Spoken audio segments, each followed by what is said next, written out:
Focus. Ideate. Innovate. Enable.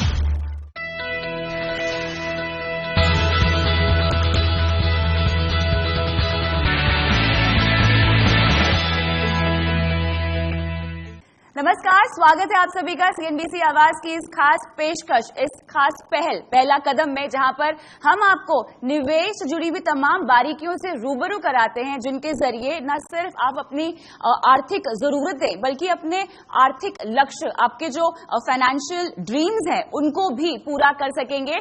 आज हम आ गए हैं हैदराबाद और मेरे साथ बहुत ही खास पैनल है जो आपकी फाइनेंशियल प्लानिंग, आपके इंश्योरेंस और इन्वेस्टमेंट में हेल्प करेंगे, मदद करेंगे। मेरे साथ है वाइस इन्वेस्ट एडवाइजर्स के हेमंत रुस्तगी और साथ ही एलजी बिजनेस स्कूल की पूनम रुंगटा। आप दोनों का ही स्वागत है। और हैदराबाद में हम आए हैं पहला कदम लेकर। हमारा आज का यहां पर फोकस है निम्न मध्यम वर्ग के लिए फाइनेंशियल प्लानिंग करना, आपको बताना कि आपके लिए सेविंग्स कितनी इंपॉर्टेंट है, इन्वेस्टमेंट कितनी इंपॉर्टेंट है, आपके लिए सही निवेश क्या है, सही इंश्योरेंस क्या है, और कैसे आपकी बेटी की पढ़ाई, आपकी बेटी की शादी, आपका घर खरीदने का ड्रीम, आपका गाड़ी खरीदने का ड्रीम, आपकी रिटायरमेंट की प्लानिंग कैसे सही तरीके से हो, वो आज हम आपको बताएंगे। और आपका कोई भी सवाल है आप हमसे पूछ सकते हैं, एक एक करके हम सभी के सवालों का जवाब देंगे। शुरुआत करते हैं चर्चा की। सबसे पहले मैं चाहती हूं कि आप दर्शकों को यह समझाएं कि सेविंग्स क्या होती है और इन्वेस्टमेंट क्या होता है, क्योंकि अक्सर हम देखते हैं कि सैलरी हम सबको मिलती है तो हम लोग क्या करते हैं, सेविंग्स अकाउंट में तो सैलरी जा रही है ना, जितना भी खर्चा हो रहा है हम सेविंग्स अकाउंट से निकाल रहे हैं और हमें लगता है कि बाकी बचे हुए पैसे हमारे इन्वेस्ट हो रहे हैं, हमारे सेव हो रहे हैं, हमारे जमा हो रहे हैं।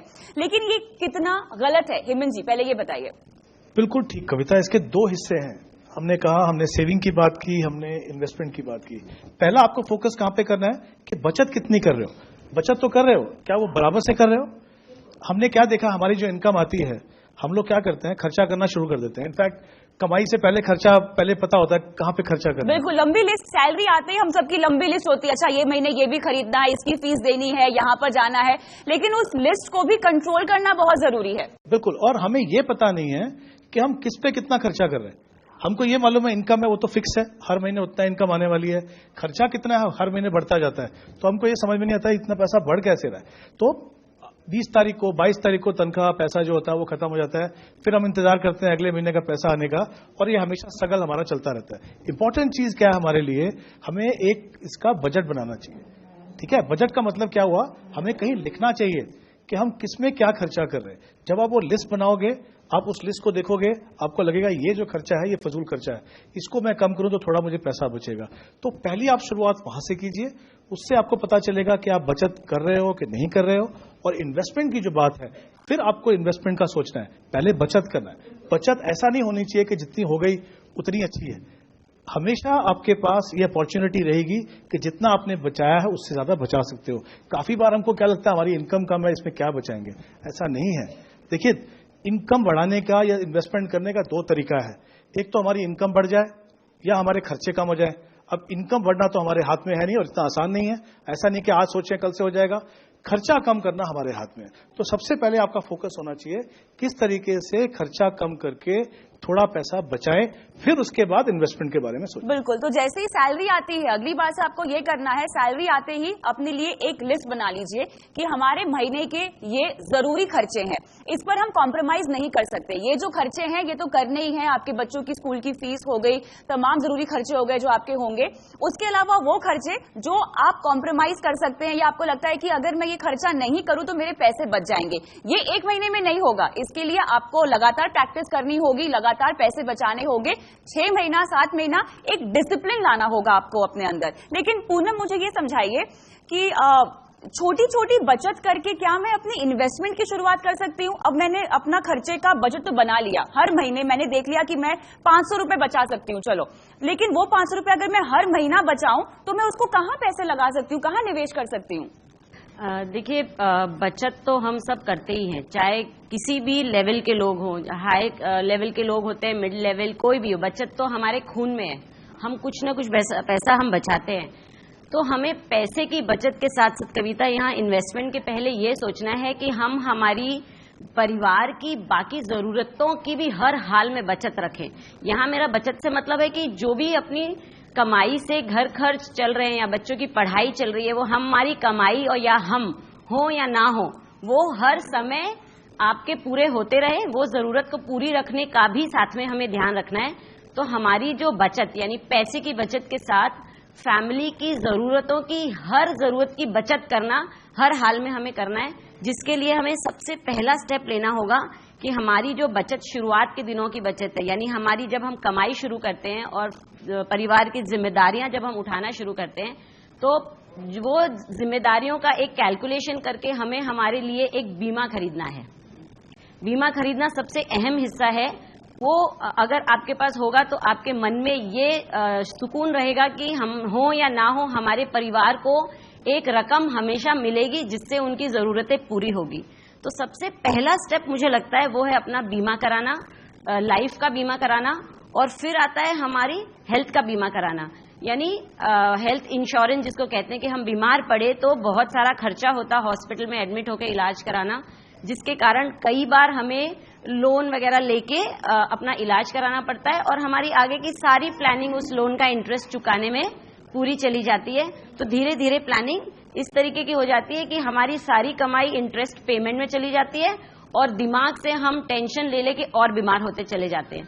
तो सबसे पहले आपको अपनी लाइफ का बीमा और अपनी हेल्थ का बीमा कराना चाहिए। बिल्कुल, देखिए फाइनेंशियल प्लानिंग का सबसे पहला रूल ये है, अगर आप अकेले कमाने वाले हैं, अगर आपके ऊपर फाइनेंशियली डिपेंडेंट है, तो आपको अपनी लाइफ इंश्योरेंस कराना बहुत ज्यादा जरूरी है, ताकि आपके बाद आपके अपनों को किसी भी तरह की तकलीफ ना हो, कोई प्रॉब्लम नहीं हो। आपने जो सपने अपने अपनों के लिए, अपने परिवार के लिए सोचे हैं, वो सभी पूरे हो आपके ना रहते हुए भी। देखिए, इंश्योरेंस में भी निवेश करना और इंश्योरेंस को अपनी प्रोटेक्शन के लिए, अपनी जिंदगी के लिए खरीदना अलग अलग चीजें होती हैं, जिसके बारे में हेमंत जी आप विस्तार से बताइए, समझाइए दर्शकों को कि इंश्योरेंस में निवेश करने का मतलब क्या है और इंश्योरेंस को सही मायने में अपनी प्रोटेक्शन के लिए खरीदने का क्या मतलब है।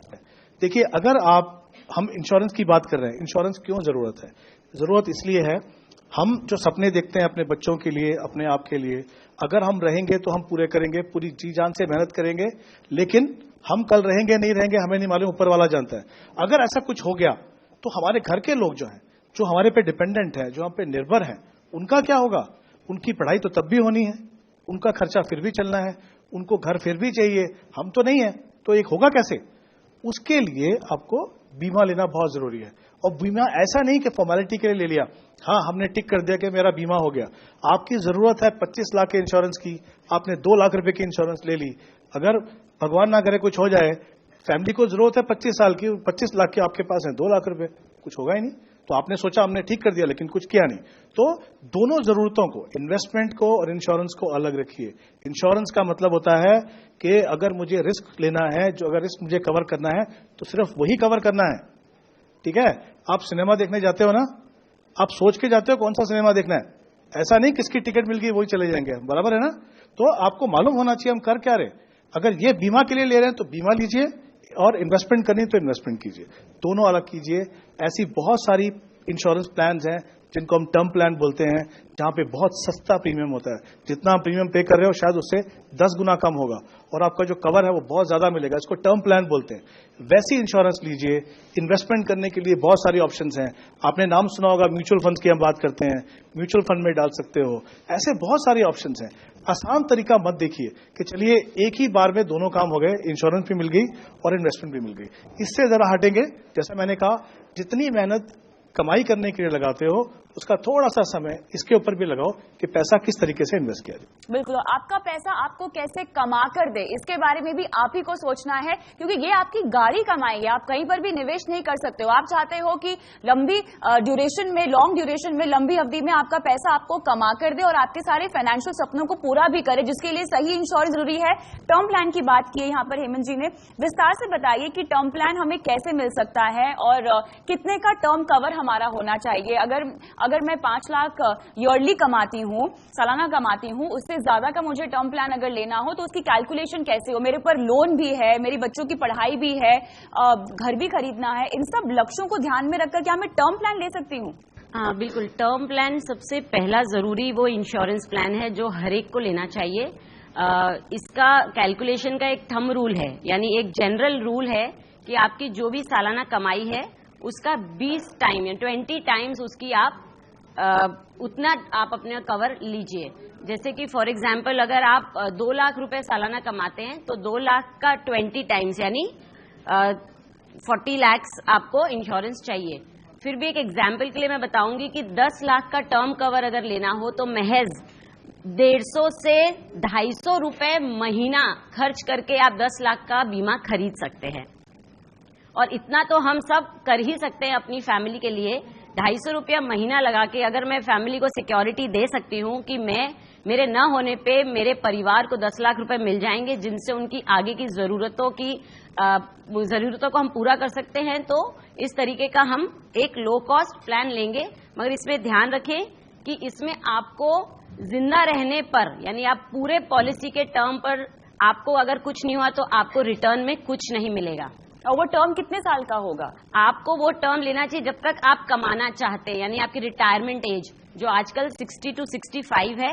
यानी अगर आप 30 साल की उम्र के हैं अभी तो अगले 35 साल के लिए अपने लिए यह कवर खरीदे कि इस 35 साल के दौरान आपको अगर कुछ होता है तो आपके परिवार को 10 लाख रुपए इंश्योरेंस कंपनी तुरंत वापस देगी। तो इतना तो हम अपनी परिवार की फ्यूचर की सिक्योरिटी के लिए जरूर कर सकते हैं। अच्छा, यहाँ पर हम सबकी मेंटालिटी क्या है, अगर हमने लाइफ इंश्योरेंस लिया है तो हमारे बाद एक अच्छा खासा अमाउंट हमारी फैमिली को मिलना चाहिए। टर्म प्लान हम आपको समझा रहे हैं तो आप सब ये सोच रहे होंगे कि अभी अगर मैं 30 साल का हूं तो और 35 साल का मैं टर्म प्लान लूंगा और उसके बाद वो कवर खत्म हो जाएगा, मतलब मुझे कुछ वापस नहीं मिल रहा है। तो यहाँ पर आपको ये समझना है कि 35 साल जब तक आप रिटायर हो रहे हैं उस वक्त तक आपके ऊपर जितनी भी फाइनेंशियल रिस्पॉन्सिबिलिटी है, अगर आप नहीं रहते हैं तो उसके लिए आपको पैसे मिलेंगे। ये कॉन्सेप्ट समझना बहुत जरूरी है। जी जी बिल्कुल। टर्म प्लान बेसिकली एक कवर है जो आपको 65 या 70 तक भी मिल सकता है, 70 की उम्र तक भी मिल सकता है। जब तक आप जीवित हैं, जब तक वो टर्म कवर है, तब तक आपकी फाइनेंशियल रिस्पॉन्सिबिलिटीज वो टर्म प्लान के ऊपर भी है। इसको 20 गुना ज्यादा आपकी एनुअल इनकम का 20 टाइम्स आपको कवर लेना। और जैसा कि बताया पूनम जी ने, आपको लो कॉस्ट टर्म प्लान भी मिल सकता है। इसका चुनाव कैसे करें, मैं कहां जाके टर्म प्लान ले सकती हूँ? सभी कंपनियों के टर्म प्लान मिलते हैं। अगर आप थोड़ा बहुत कंप्यूटर जानते हैं या मोबाइल स्मार्टफोन का उपयोग जानते हैं, यहाँ मैं ये भी कहना चाहती हूँ कविता कि सभी को, मतलब मैं ये दिल से चाहती हूँ कि सबको अगर बेसिक एजुकेशन नहीं है तो उसे करनी चाहिए।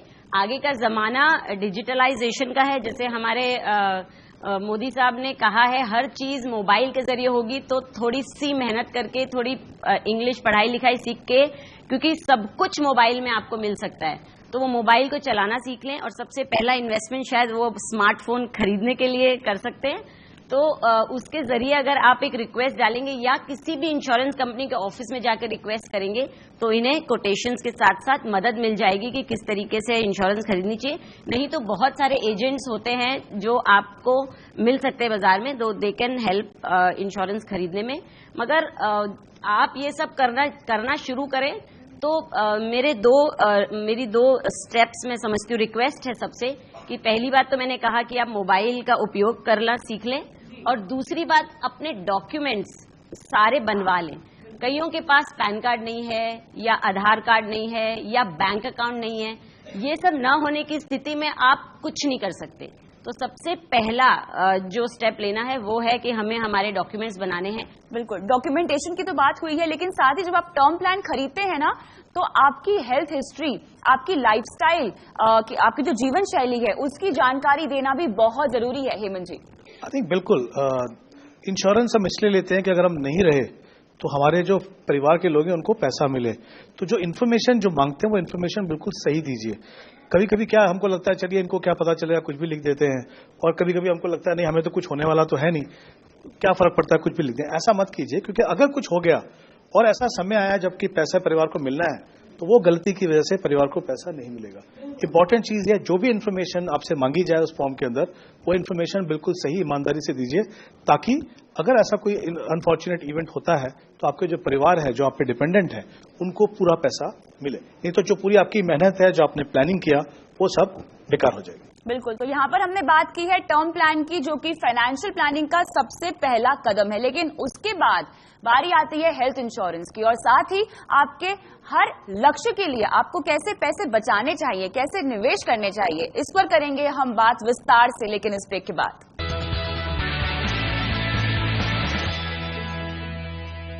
स्वागत है आपका पहला कदम के इस खास पेशकश में, जहां पर हम पहुंच गए हैं हैदराबाद और हम कर रहे हैं यहां पर निम्न मध्यम वर्ग की फाइनेंशियल प्लानिंग। मेरे साथ हेमंत रुस्तगी और पूनम रुंगटा जुड़े हुए हैं, लेकिन अब बारी आती है इंश्योरेंस को लेकर दर्शकों के सवाल लेने की, और हमारे साथ एक सज्जन है जो अपना सवाल पूछना चाहते हैं। मैडम, ये जो आप इंश्योरेंस जो 10 से 15-35 साल से जो बोले मैडम, उसके लिए हमारे क्या बोले तो मैडम, जो एक्सीडेंट है या नहीं तो नेचुरल डेथ है, इसका डाउट है।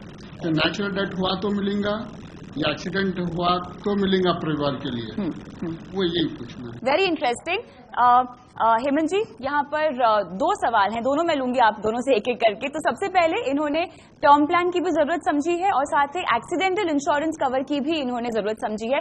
दोनों में डिफरेंस क्या है और कैसे ये कवर मिल सकता है? देखिए, बेसिकली टर्म प्लान के अंदर क्या रहता है, आपने मान लीजिए 50 लाख का इंश्योरेंस लिया, तो कोई भी कारण से अगर डेथ हो वो आपको पैसा मिलता है।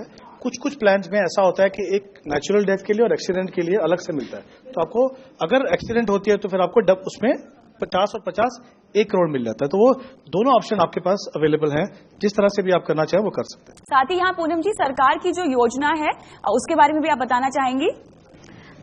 प्रधानमंत्री नरेंद्र मोदी जी ने सभी लोगों की इंश्योरेंस हो, इसको बढ़ावा देने के लिए बहुत ही सुंदर और बहुत ही सस्ती स्कीम्स लागू की गई हैं। मुझे नहीं पता आप लोगों को उसके बारे में कितनी जानकारी है, मगर आपको ये जान के खुशी होगी कि महज 12 रुपए साल के पे करके आप 2 लाख रुपए की इंश्योरेंस पा सकते हैं, हेल्थ इंश्योरेंस, और 330 रुपए की राशि जमा करके आप 2 लाख रुपए की टर्म कवर पा सकते हैं। तो इस तरह के बेनिफिट्स आपको उठाने चाहिए। और इंश्योरेंस अगर आप बीमा कंपनी से लेते हैं और टर्म कवर के गैम्बिट में लेते हैं तो एक्सीडेंट और नेचुरल डेथ सभी उसमें कवर होते हैं। प्रधानमंत्री जीवन ज्योति योजना जो है, ये आपका इंश्योरेंस है जो सरकार दे रही है। प्रधानमंत्री सुरक्षा बीमा योजना है जो एक्सीडेंटल कवर के तौर पे आप ले सकते हैं। 12 रुपए का प्रीमियम है एक का, और एक का 330 रुपए सालाना प्रीमियम आपको देना होगा। लेकिन आगे बढ़ते हैं, लाइफ इंश्योरेंस के बाद दूसरा इंश्योरेंस जिसके लिए आपको कवर खरीदना चाहिए वो है हेल्थ इंश्योरेंस। हम देख रहे हैं बीमारियां इतनी ज्यादा बढ़ गई है और महंगाई भी इतनी बढ़ गई है, ऐसे में अगर कोई एक इंसान हॉस्पिटल में एक बार एडमिट हो जाए तो हमारे तो पैसे बहुत निकल जाते हैं। इसके जरूरी है कि आपके पास एक सही हेल्थ इंश्योरेंस हो। कैसे चुनाव करें सही हेल्थ इंश्योरेंस का? सबसे पहले कविता, हेल्थ इंश्योरेंस समझना चाहिए कि जरूरी क्यों है। जैसा आपने कहा, हमारा लाइफस्टाइल अभी ऐसा है, देख रहे हैं बहुत सारी बीमारियां, हालांकि मेडिकल साइंस काफी अच्छी हो गई है, लेकिन हम ये भी देख रहे हैं कि बहुत सारी बीमारियां हैं, और एक बार अगर हॉस्पिटल में चले गए 2-3 दिन के लिए तो पता चला कि 50,000 से 1 लाख रुपए का बिल आता है। तो जो हम पहले बात कर रहे थे ना बजट की, वो सब बजट पर हवा हो जाता है फिर, क्योंकि हमने इतना कुछ प्लान किया, सब कुछ किया, सडनली जाके हॉस्पिटल के अंदर 50,000 1 लाख रुपए खर्चा कर दिया, तो बोले जितनी सेविंग की थी वो तो वहां निकल गई। इसके लिए हेल्थ इंश्योरेंस बहुत जरूरी है। मतलब मैं इनफैक्ट ये बोलना चाहूंगा कि जैसे हम फाइनेंशियल प्लानिंग की बात कर रहे हैं ना, उससे पहले एक रिस्क मैनेजमेंट होता है कि भाई जो भी मेरी रिस्क है, मुझे जो रिस्क है, मुझे क्या रिस्क है, मेरी लाइफ को रिस्क है, हमने लाइफ इंश्योरेंस कवर ले ली, मेरी सेहत को रिस्क है, मैंने हेल्थ इंश्योरेंस ले ली, और तीसरा एक होता है एक छोटा सा फंड बनाइए जिसको हम इमरजेंसी फंड बोलते हैं। मतलब क्या हुआ, सडनली बच्चे अगर स्कूल जा रहे हैं, स्कूल वालों ने बोला कि 10,000 रुपए जमा करने हैं, हमने कुछ किया नहीं उसके लिए, तो हम क्या बोलेंगे, वो जो इन्वेस्टमेंट किया वहां से निकाल दीजिए। तो कुछ भी इमरजेंसी आए फाइनेंशियल, उसके लिए बनाइए। हेल्थ इंश्योरेंस का जहां तक सवाल है, जैसा हमने कहा कि जरूरी इसलिए है कि बहुत महंगा हो गया इलाज करना, और पर्याप्त मात्रा में लीजिए। ऐसा नहीं है जैसे हमने पहले इंश्योरेंस की बात की, आपको चाहिए 25 लाख का, आपने ले लिया 5 लाख का, कुछ फायदा नहीं है। आपकी अगर फैमिली में कितने लोग हैं, देखिए 2 चीजें देखनी है आपको, फैमिली में कितने लोग हैं और कौन कौन है। अगर बुजुर्ग लोग हैं, मतलब जो बड़ी उम्र के लोग हैं, उनकी पॉलिसी आपको अलग अलग लेनी है, और अगर यंग लोग हैं, जवान फैमिली है, छोटे बच्चे हैं, तो एक फैमिली फ्लोटर प्लान रहती है, सबका इकट्ठा मिला के 3 या 5 लाख, डिपेंड करता है आपको कितना सही पड़ेगा, उसके हिसाब से एक प्लान ले लीजिए। तो ये 2 प्लान आपको लेना है। अब मुझे ये बताइए, चुनाव कैसे करें पूनम? इतने सारे हेल्थ इंश्योरेंस प्लान हैं बाजार में, आपके लिए कौन सा सही है, आपको समझ कैसे आएगा? सभी इंश्योरेंस कंपनीज एक ही रेगुलेटर से रेगुलेट होती हैं, तो सभी प्लान अच्छे ही हैं, मगर जो एजेंट से आप जानकारी है, जिसको आप जानते हैं और जिसको हर समय आप बुला सकते हैं किसी जरूरत के लिए, और जो जहां कंफर्टेबली आप क्लेम के लिए जा सकते हैं, जो आपके आसपास हो, उसे चुनाव करना शुरुआत के लिए बेहतर होता है। ओके, तो आगे बढ़ते हैं, इन्वेस्टमेंट की बात करते हैं। इंश्योरेंस पे तो हमने चर्चा कर ली, लेकिन अब आपके लक्ष्यों पर आते हैं, आपके लाइफ के जो गोल्स हैं। क्या क्या गोल्स हैं आप सबके लाइफ के, मुझे बताइए। आपके बच्चों की पढ़ाई लिखाई, बेटी की शादी, तो चलिए बेटी की पढ़ाई, बच्चों की पढ़ाई से शुरुआत करते हैं। सबसे अहम गोल है सभी की लाइफ का कि हमारे बच्चे अच्छे से पढ़ लिख जाएं, अपने पैरों पे खड़े हो जाएं और अपना भविष्य खुद बनाएं। हेमंत जी, कैसे प्लानिंग करें इसके लिए? हमने रिटायरमेंट की बात की या कोई भी लक्ष्य, जैसे हमने बात की बच्चों की पढ़ाई के लिए बात की। अभी अगर मान लीजिए कोई 30 साल की उम्र में है और उनको 60 साल में रिटायर होना है, 30 साल बाकी है अभी, लेकिन वहां तक पहुंचते पहुंचते बहुत कुछ होना है। बीच में घर खरीदना है, बच्चों की पढ़ाई करनी है, बच्चों की शादी करनी है, ठीक है, बीच बीच में कभी परिवार को लेकर बाहर भी जाना है। तो ये सारे लक्ष्य हैं हमारे। इन लक्ष्यों को पूरा करने के लिए क्या करना पड़ेगा? प्लानिंग करना पड़ेगा। उन सब के लिए पैसा चाहिए। पैसा कहां से आएगा? पैसा तो लिमिटेड है जो हमारे पास इनकम है, तो ये पैसा बनेगा कैसे? पैसा, जैसे हमने पहले बात की थी शुरू में, सेविंग और इन्वेस्टमेंट, यहां पे फर्क समझ में आता है। सेविंग होता है सिर्फ पैसा डालना, इन्वेस्टमेंट होता है उस तरीके से पैसा डालना कि ताकि वो अच्छी तरीके से ग्रो करके जो भी हमारे लक्ष्य हैं लाइफ के, वो पूरे कर सके। हम यहाँ पर आप ही का एग्जाम्पल लेते हैं। आपके बच्चे की पढ़ाई के लिए आपको पैसे जोड़ने हैं, है ना? क्या उम्र है आपके बच्चों की? 10 साल है ना? तो मतलब आप लगा लो और 10 साल आपका बच्चा पढ़ाई करेगा, है ना? कितना पैसा इकट्ठा करना उसकी पढ़ाई के लिए, कुछ सोचा है? नहीं। तो ये आपको सोचना बहुत जरूरी है। इसी गोल प्लानिंग इसी को बोलते हैं कि आपको पता होना चाहिए कितना पैसा इकट्ठा करना है। सबसे पहले इनका जो बच्चा है वो 10 साल का है, हम और 10 साल का समय पकड़ते हैं, तो इनको कैसे लक्ष्य डिसाइड करना होगा, कैसे डिसाइड करें अपना गोल? देखिए, बच्चा अभी 10 साल का है, ये तो बोलना बहुत मुश्किल है कि बच्चा बड़ा आके क्या बनना चाहेगा, शायद इस स्टेज पे मुश्किल है। लेकिन हमको ये मालूम है कि पैसा लगेगा। मान लीजिए आज जो आप एजुकेशन देना चाहते हो बच्चे को, आज उसकी लागत जो है 10 लाख रुपया मान लीजिए। जब तक उनका समय आएगा आपको पैसा देने के लिए, वो बढ़ के 20 लाख हो जाएगा। तो अगर आप इन्वेस्टमेंट करते हो 10 लाख बनाने के लिए, तो आपके पास 10 लाख की कमी आएगी। तो पहले जैसे मैंने कहा ना, आपने समय देख लिया, कितना पैसा लगेगा वो देख लिया। अब ये बताइए कि 20 लाख जमा करने के लिए बैंक डिपॉजिट से तो आएगा नहीं, सेविंग बैंक में डालने से तो आएगा नहीं, कहीं ना कहीं ऐसा डालना पड़ेगा जहां 10 या 12 या उससे ज्यादा रिटर्न मिले। आधा चीज इंपॉर्टेंट है कि आप इन्वेस्ट करना शुरू करो, पैसा डालना शुरू करो। वो किधर डालना है वो बात की बात है, कम से कम आपको ये पता होना चाहिए, वो डिसिप्लिन आना चाहिए।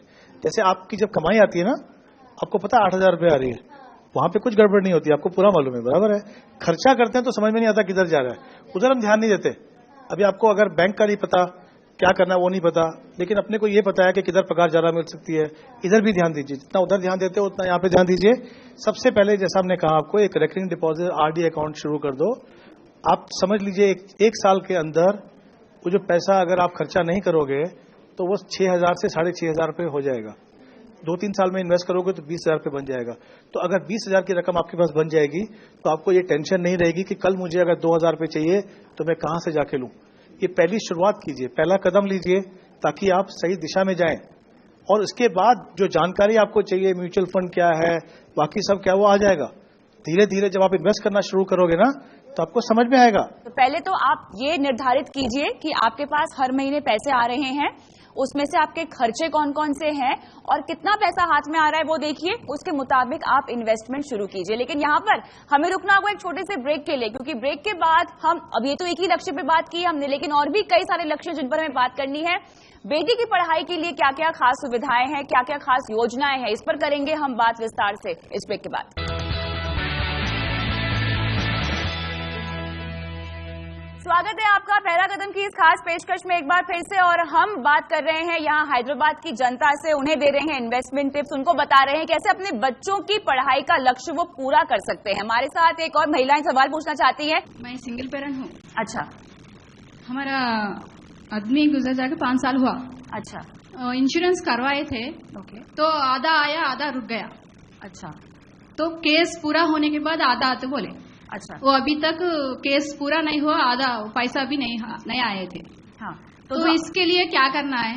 आधा पैसा जो नहीं दिया है वो क्या बोलकर नहीं दिया? पूरा केस पूरा होने के बाद देते बोले। कौन सी इंश्योरेंस कंपनी है?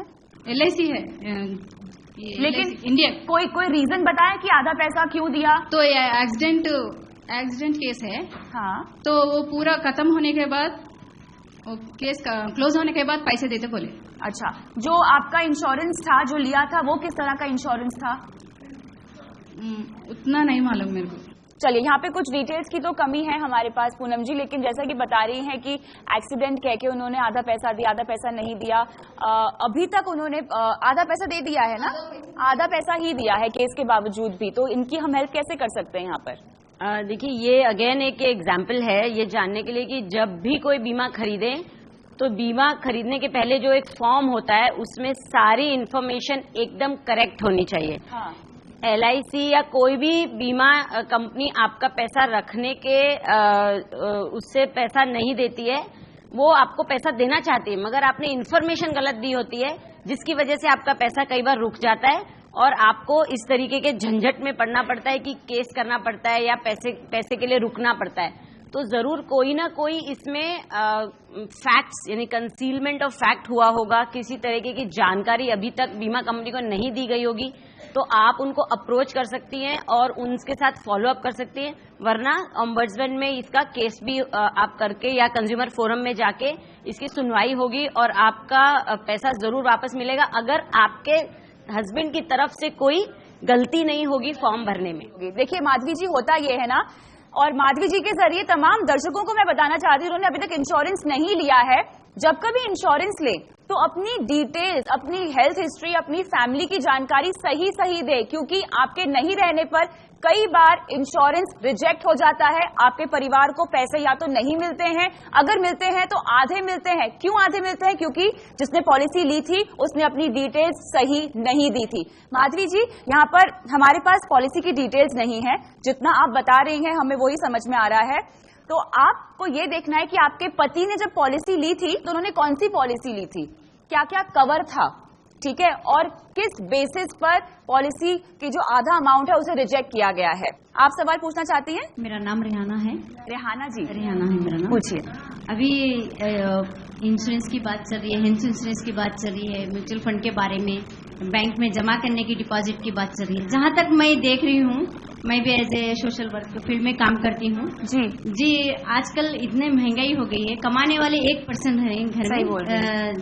ज्यादातर देखा गया तो मुस्लिम कम्युनिटी में देखिए आप लोग, एक ही आदमी कमाने वाले रहेंगे, बाकी के सब खाने वाले। बिल्कुल। एजुकेशन के लिए नहीं निकाल सक रहे वो लोग, बच्चे को अच्छी सी तालीम नहीं दे सक रहे वो लोग, रोजगार नहीं मिल रहा, मुस्लिम लोगों को, माइनॉरिटीज को रोजगार मिला, गवर्नमेंट जॉब मिलना हो तो बहुत ही मुश्किल हो रहा। दूसरी कम्युनिटी में भी है प्रॉब्लम, नहीं है बोलकर नहीं है, लेकिन इनकम बहुत कम हो गई आजकल और एक्सपेंसेस बहुत ज्यादा, खर्चा बहुत ज्यादा है। तो बेसिकली आपका सवाल रेहाना जी यही आप पूछना चाह रही हैं कि पैसे बचाएं कैसे?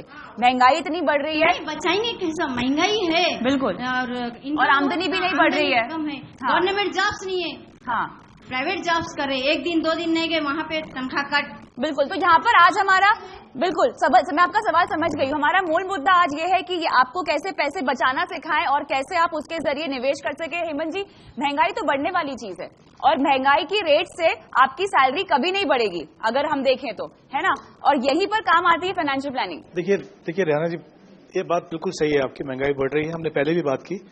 महंगाई बढ़ रही है, इसी कारण से आपको जो पैसा इन्वेस्ट करना है इस तरीके से करना है कि आपका जो पैसा बढ़ रहा है, वो जो दर है, वो रेट है, वो महंगाई दर से ज्यादा होनी चाहिए।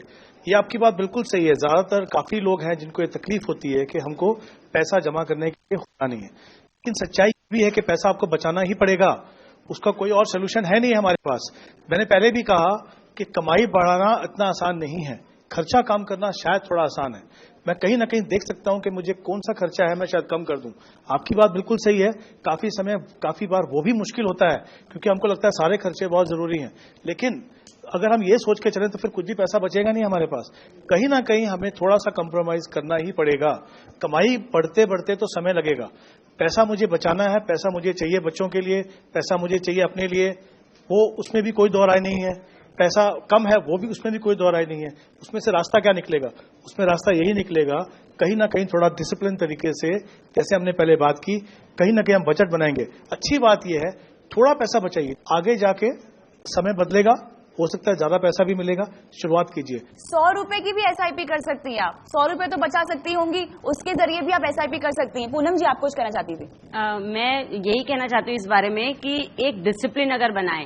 पहली बात तो हमारी एक आदत है, जब कहावत है ना, जब प्यास लगती है, आग लगती, तब आप कुआं खोदने जाते हैं, जब जरूरत है तब आप पानी ढूंढने जा रहे हो कि आग को कैसे बुझाएं। जरूरत तो हमें जिस दिन से कमाई शुरू करें उस दिन से डिसिप्लिन लानी है कि यूं नहीं कि बच्चा पैदा हो गया, स्कूल जाने लग गया, तब उसकी फीस की चिंता करें। ये कॉमन लाइफ गोल्स है कि बच्चे बड़े होंगे, पढ़ाई करेंगे, शादी करेंगे, उनके बच्चे स्कूल जाएंगे और हमारे रिटायर होंगे तो आमदनी भी रुक जाएगी। ये भी एक बहुत बड़ा लक्ष्य है जिसके बारे में आपको अभी ही सोचना है। आप 40 के बाद, 45 के बाद इस बारे में नहीं सोच सकते कि 60 के बाद तो मैं रिटायर हो जाऊंगा तो मेरा महीने का खर्चा कहां से निकलेगा। चलिए आगे बढ़ते हैं। मेरे पास मल्टीपल टर्म प्लान है एक्चुअली। Multiple term plan? तो मुझे अभी एक टर्म प्लान शुरू किया, जब दूसरे को इन्फॉर्म नहीं किया, ये मुझे आगे प्रॉब्लम होता है या there is not a problem? मुझे ये पूछने का। नहीं, कोई प्रॉब्लम नहीं होगी। जी हेमंत जी। नहीं, देखिए प्रॉब्लम तो नहीं होनी चाहिए जब तक आपने इन्फॉर्मेशन सही दिया। नॉर्मली क्या होता है, जब आप पॉलिसी खरीदते हो तो आपको पूछते हैं कि आपके पास कोई इंश्योरेंस है क्या, तो कायदे से आपको इन्फॉर्मेशन अगर वो है तो आपको दे देना चाहिए, वो बेहतर रहता है। वही मैं एक्चुअली डिस्क्लोज नहीं किया था, तो मुझे कंपलसरी देना पड़ेगा या नहीं दिए तो भी चलेगा? नहीं, देना पड़ेगा आपको। इसीलिए हम कह रहे हैं कि आप सही इंश्योरेंस के लिए सही डिटेल्स देनी होगी ताकि आगे चल के आपकी फैमिली को कोई प्रॉब्लम ना हो। जो भी आपने इंश्योरेंस किया है वो हर इंश्योरेंस कंपनी जानना चाहती है कि आपने कितना इंश्योरेंस किया हुआ है, और वो अगर इन्फॉर्मेशन आप नहीं देते हैं तो वो प्रॉब्लम क्रिएट कर सकती है। अब इन्होंने क्योंकि इंश्योरेंस ले लिया है हेमंत जी, तो अब अगर ये डिस्क्लोज करते हैं कोई इन्फॉर्मेशन तो प्रीमियम बढ़ जाएगा या वो कैंसिल हो जाएगा? अभी इन्फॉर्मेशन कर सकते हैं, अभी तो नहीं कर सकते, अभी डिस्क्लोज नहीं कर सकते। और कोई सवाल? मेरा नाम है पश्चंती। आजकल इंश्योरेंस का कंपनीज बहुत सारे आ गए, मगर कोई भी आ जा रहे हैं और ये प्लान ले लो, वो प्लान ले लो बोल के बोल रहे, मगर घर में तो बहुत बड़े फैमिली है तो 5 जने रहते और 6 जने रहते। उनके और बोले तो बड़े होने के बाद पेंशन का प्लान्स लेना है, नहीं तो एजुकेशन का प्लान लेना है, बोले तो कौन सा प्लान लेना है? मुझे ये बताइए, आपके पास हेल्थ प्लान है? हेल्थ प्लान है मैम। फैमिली में कौन कौन रहता है? हमारे सास और बहुत बड़ा फैमिली है हमारा। तो आपके इन-लॉज रहते हैं? आपकी फैमिली है और आपके बच्चे हैं, है ना? अब बच्चों, आपके लिए पेंशन प्लान आपको चाहिए, बच्चों की पढ़ाई के लिए चाइल्ड प्लान चाहिए। यही इसलिए हमारे पति को 10,000 सैलरी में मिलता और ऊपर से कुछ और मिलेगा। पर इसमें से पेंशन प्लान लेना है ना या एजुकेशन के लिए लेना है, कैसा डिसाइड करना है? दोनों गोल्स बहुत इंपॉर्टेंट है। एग्जैक्टली। हाँ, कौन सा प्लान लिए तो कौन सा लेकिन क्या प्लान लेना भी सही है या कोई और भी तरीका है इन्वेस्ट करने का इस गोल के लिए? बहुत अच्छा सवाल है, बहुत इंटरेस्टिंग सवाल है, लेकिन यहाँ पर एक ब्रेक में लेना चाहूंगी। इनके सवाल पर हम डिटेल से बात करेंगे, बताएंगे आपको कि इंश्योरेंस पॉलिसीज जो पढ़ाई के लिए प्लान देती हैं, जो पेंशन के लिए प्लान देती हैं, क्या वो आपको खरीदना चाहिए या इसी गोल के लिए, इसी लक्ष्य के लिए कोई और निवेश का विकल्प है जहां पर आप पैसे लगा सकते हैं? विस्तार से इस पर हम बात करेंगे इस ब्रेक के बाद। Welcome back. और पहला कदम में आज हम हैदराबाद में हैं, जहां पर ब्रेक पर जाने से पहले हमने पश्चंती जी का सवाल लिया था। उन्हें यह समझ नहीं आ रहा कि अपने बच्चों की पढ़ाई के लिए एजुकेशन प्लान ले या पेंशन प्लान ले रिटायरमेंट के बाद के लिए। बहुत इंटरेस्टिंग सवाल है और हम सबके जीवन में ये बहुत बड़े और अहम लक्ष्य होते हैं जिसके लिए प्लानिंग हम कहते हैं कि बहुत जरूरी है। बच्चे की प्लानिंग, जब बच्चा पैदा होता है ना, उसकी एजुकेशन की प्लानिंग तभी से आपको शुरू कर देनी चाहिए। लेकिन प्रोडक्ट्स जैसे कि बताया इन्होंने भी बहुत सारे हैं बाजार में, कंफ्यूज हो जाते हैं कि कौन सा प्लान ले, कौन सा प्लान सही है और कितने पैसे इकट्ठा करें, ये हम कैलकुलेट नहीं कर पाते हैं। तो सही तरीका क्या होगा इसके लिए? देखिए, यहाँ पे हमने कुछ चीजों को मिक्स किया। हाँ, हमने बात की हमें इंश्योरेंस चाहिए, बिल्कुल। फिर हमने कहा हमारे बच्चों की पढ़ाई के लिए चाइल्ड प्लान ले लें। हाँ, फिर हमें लगा कि रिटायरमेंट के बाद जो पैसा चाहिए उसके लिए हम पेंशन प्लान ले लें। जी, देखिए, ये सारे गोल्स इंपॉर्टेंट है। पहली बात तो हम ये समझ लें कि सारे के सारे गोल्स इंपॉर्टेंट है। हाँ। बच्चों की पढ़ाई का भी, हमारे रिटायरमेंट का भी। लेकिन क्या ये सही तरीका है, ये एक बड़ा सवाल है। थोड़ा सा रिस्क लेना पड़ेगा। कब है? शॉर्ट टर्म में रिस्क है, लॉन्ग टर्म के अंदर जब पैसा आप लगाते हैं तो अच्छा खासा रिटर्न आपको मिलता है। तो जैसा मैंने पहले कहा, आसान तरीका मत ढूंढिए। मैं ये नहीं कह रहा हूं कि पेंशन प्लान किसी काम की नहीं है, उनकी अपनी एक डेफिनेटली एक योगदान रहता है, लेकिन हम बात कर रहे हैं कि वो सही ऑप्शन है या उससे बेहतर ऑप्शन है। उससे बेहतर ऑप्शन ये है कि आप इंश्योरेंस को अलग कीजिए, बाकी गोल्स के लिए इन्वेस्टमेंट को अलग कीजिए। एक ऐसा सोल्यूशन मत ढूंढिए कि एक चाइल्ड प्लान या रिटायरमेंट प्लान ले लें, उनमें रिटर्न कम मिलेंगे, जो बाद में उसको एन्युटी बोलते हैं, जो इनकम उसके ऊपर आती है वो बहुत कम आती है, आगे जाके आपको रिटायरमेंट के बाद पैसा ज्यादा लगेगा। तो कहीं ना कहीं हमें थोड़ा ये समझना पड़ेगा। म्यूचुअल फंडिंग प्रोसेस है जिसके जरिए आप पैसे बचा सकती हैं, निवेश कर सकती हैं। 100 रुपए से आप शुरुआत कीजिए उसमें। देखिए, इनफैक्ट कविता मैं कहना चाहूंगा, जो हमारे रेगुलेटर है म्यूचुअल फंड के SEBI, security and exchange board of India, उन्होंने म्यूचुअल फंड को ये स्पेशली कहा है, उनको स्पेशल इंसेंटिव दिया जा रहा है, उसके लिए आप बाहर जाइए। मैं ये नहीं कह रहा हूं कि ये रातों रात हो जाए, समय लगेगा, लेकिन अभी हम देख रहे हैं, जैसे इंटरनेट की हम बात कर रहे हैं, तो अभी गांव में छोटे कस्बों में लोग इंटरनेट यूज कर रहे हैं, ठीक है, घर में बैठ के शॉपिंग भी कर रहे हैं, घर में बैठ के काम भी कर रहे हैं। तो आई थिंक कर रहे सर, मगर इंश्योरेंस के पास आ गया तो नहीं कर रहे, वही प्रॉब्लम है। वो प्रॉब्लम जानकारी का नहीं है, वो प्रॉब्लम हमारे कहाँ इंटरेस्ट है उसके ऊपर है। अगर हम शॉपिंग करने के लिए 10 साइट पे जा सकते हैं ना, तो इंश्योरेंस या म्यूचुअल फंड किधर जाना है वो भी 10 साइट पे जा सकते हैं। बिल्कुल, तो अभी आप म्यूचुअल फंड की शॉपिंग कीजिए, ठीक है। चलिए हम आगे बढ़ते हैं। मोदी जी जो बोले थे ना आप इंश्योरेंस के बारे में, वो इंश्योरेंस हम बन रहे बैंक में, तो उसके बारे में तो कुछ नहीं, बैंक में खाली पैसा करता, मैसेज आता, तो उसके बारे में अपने को कुछ हो गया अपने को, तो घर वालों को कैसा मालूम होता? आपको बैंक को इन्फॉर्म करना पड़ेगा। कोई डॉक्यूमेंट्स यहाँ पर दिए हैं आपको? कोई डॉक्यूमेंट्स नहीं, कुछ बुक में करते हो, बुक में तो मैसेज आ जाता हमको, तो मैसेज घर वालों को कैसा मालूम होता? घर वालों को तो जानकारी देनी पड़ेगी, आपको बताना पड़ेगा उन्हें कि आपने ऐसा इंश्योरेंस लिया हुआ है। बैंक ने कोई डॉक्यूमेंट साइन करवाए थे? कुछ नहीं दिए डॉक्यूमेंट, वो लिख लिए, सिर्फ मैसेज आता है। उन्होंने यहाँ पे कैसे ये इंश्योरेंस की जानकारी अपने परिवार वालों से शेयर करी? ये हमारे देश में बहुत बड़ी प्रॉब्लम है। कई बार हमने देखा है कि जो कमाने वाला शख्स होता है ना घर में, वो अपनी फाइनेंशियल डिटेल्स, अपनी इंश्योरेंस के बारे में परिवार वालों को बताता नहीं। अब जैसे कि इनके केस में भी हुआ, अब इन मैडम के केस में भी हुआ कि इंश्योरेंस पॉलिसी पति ने लेके रखी थी लेकिन डिटेल्स नहीं बताई थी। अब उनके जाने के बाद तो हमें कुछ पता ही नहीं कि क्या करना है क्या नहीं करना है। ये बहुत आम प्रॉब्लम है। लेकिन जो ये बात कर रही है जीवन ज्योति योजना की और सुरक्षा बीमा की, क्या करें? इनके पास कोई डॉक्यूमेंट तो है नहीं, तो मैसेज आता, मेरे को मैसेज आता है बस। जैसे हेमंत जी ने पहले भी बताया कि हर एक को जाके आज अपने अपने घर पे अपने हस्बैंड या अपनी वाइफ्स को बताना है, जानकारी देनी है कि उन्होंने कहाँ कहाँ इन्वेस्टमेंट किया है, कहाँ कहाँ पैसे लगाए हैं, कौन कौन सी इंश्योरेंस पॉलिसी खरीदी है। ये एक बहुत ही महत्वपूर्ण अंग है फाइनेंशियल प्लानिंग का। जिस तरीके से हम सोना चांदी खरीद के अब घर वालों को पता होता है, वैसे सोना चांदी से भी ज्यादा जरूरी चीजें इन्हें एक पेपर पे लिखिए। जो भी आपके पास मैसेज आता है मोबाइल पे, वो भी एक डॉक्यूमेंटेड प्रूफ है। आपको घबराने की कोई जरूरत नहीं है, क्योंकि जो पासबुक में लिख के आता है वो एक एविडेंस है। तो ये आपको प्रूफ करता है कि आपके पास इंश्योरेंस है। फिर भी आपको कोई डॉक्यूमेंट और चाहिए तो आप बैंक वालों को रिटर्न रिक्वेस्ट दिए।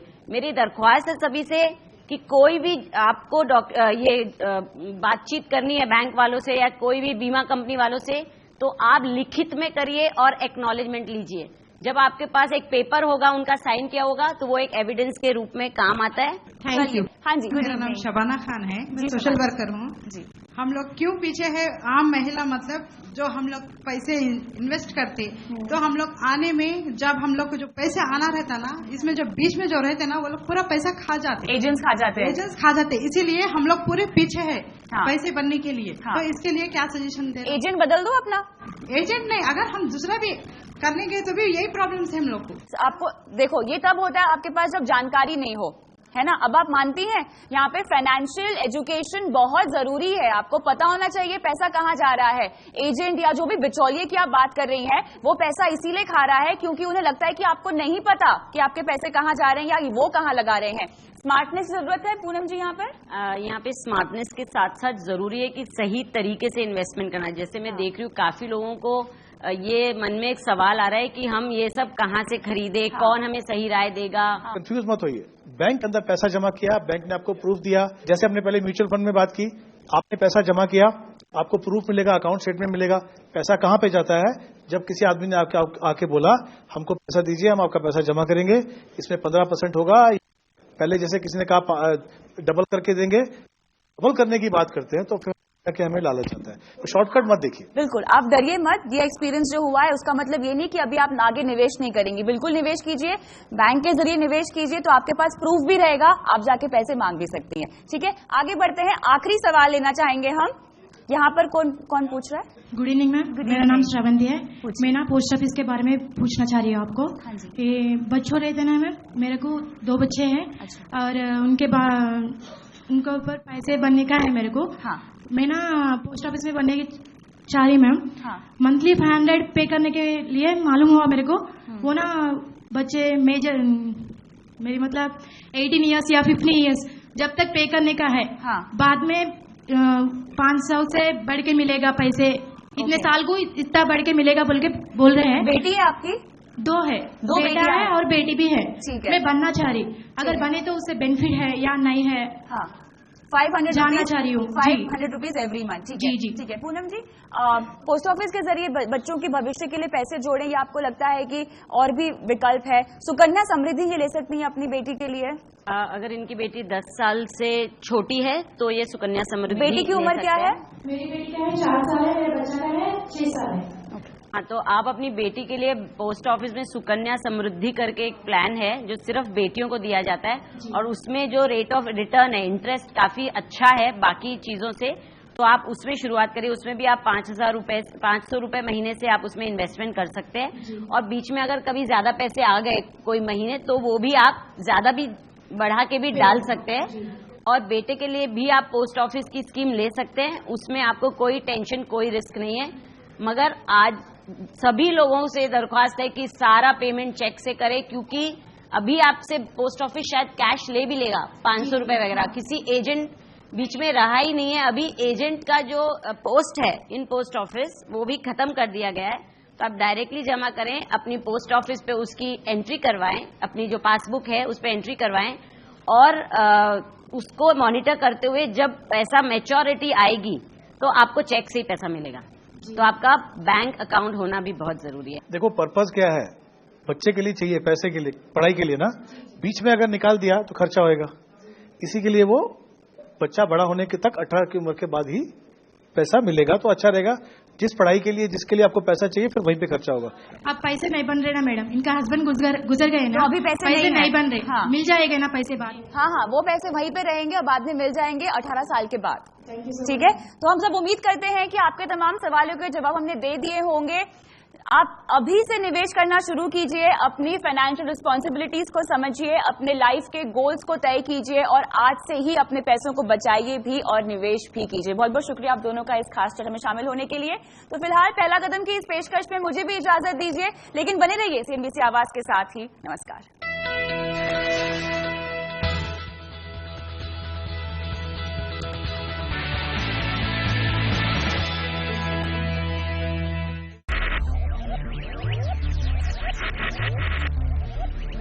Focus, ideate, innovate, enable.